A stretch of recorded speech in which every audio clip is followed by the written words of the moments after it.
I'd like to present this course to you in 3 sections, which cover a range of topics. In section 1, I will alleviate your concerns about choosing spirituality as opposed to religion. If you have a religious background, I'll explain why you shouldn't throw the baby out with the bathwater. I'll provide a different view on religion and religious practices without getting back into the pay, pray and obey mode. I'll answer the obvious questions that I had, as well as questions that many of my clients have struggled with over the years. You'll also get some basic knowledge about meditation and dreams. I won't only explain how dreams are caused in your brain, but also help you understand what the purpose of dreams are and how the information you glean from dreams can help you in your waking life. Did you know that meditation physically strengthens your brain, apart from the multitude of other benefits it provides? Did you know that there are ways of using spiritual weaponry to make your daily life easier and protect your body? And yes, crystals are part of those, but pet rocks are not. There are also other practices that you are so familiar with that you stop questioning them, or maybe you never questioned them.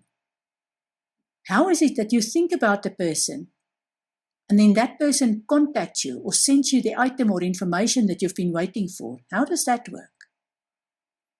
Are you familiar with your spirit guides, guardian angels, and ancestors? Or are these just New Age ideas with no meaning? Section 2 will provide more complex knowledge and open more areas to explore. Did you know that there are universal laws that span across all religions and philosophies? You'll learn more about spiritual or energy healing and how the human body was designed to heal itself.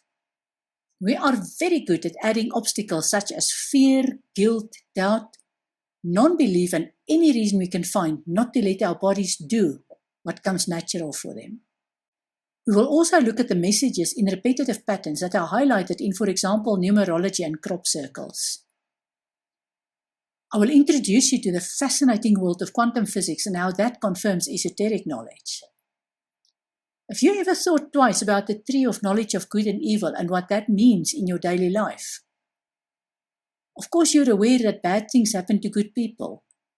But have you ever asked why this is so? And why a benevolent God allows this to happen?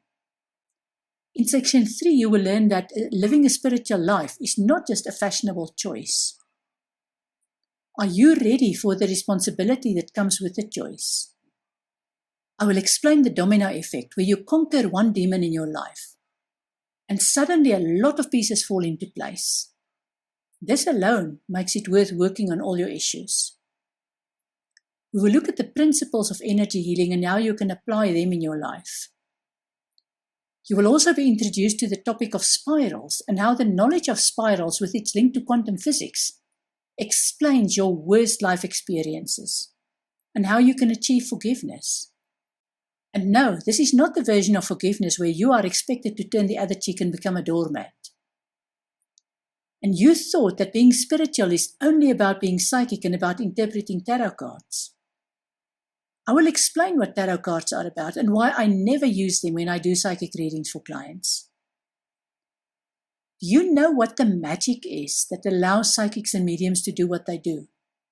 And here's something that too many psychics and mediums don't bother much about: the ethics of working as a spiritual worker and dealing with the immensely powerful knowledge we gain while doing this work. I'm not talking about getting enough secret information to blackmail a client, of course not, but rather about how the information needs to be conveyed and how to understand not only the psychic message that's conveyed to one person, but the bigger picture that is revealed by means of psychic readings. In conclusion, I'll definitely not tell you what you should believe or not believe. Any spiritual practitioner who does that should enter politics and leave the esoteric behind. There are a few billion people on this earth, and each one of us have our own spiritual path. Some people will openly claim to have a spiritual path, while others will vehemently claim to be religious and not have anything to do with spirituality. My answer to that is that every person on this earth has a capacity for love, no matter what they believe. And in my book, that makes every one of us a spiritual being with a spiritual path. Who says mine is better than yours? I will also not try to turn you into a psychic. You can already find a psychic behind every bush. Why not rather understand the world they are dealing with and live a better life using this knowledge? I wish you well on your journey, and may you experience more miracles than you ever imagined are possible. I'm Elsabie Smit.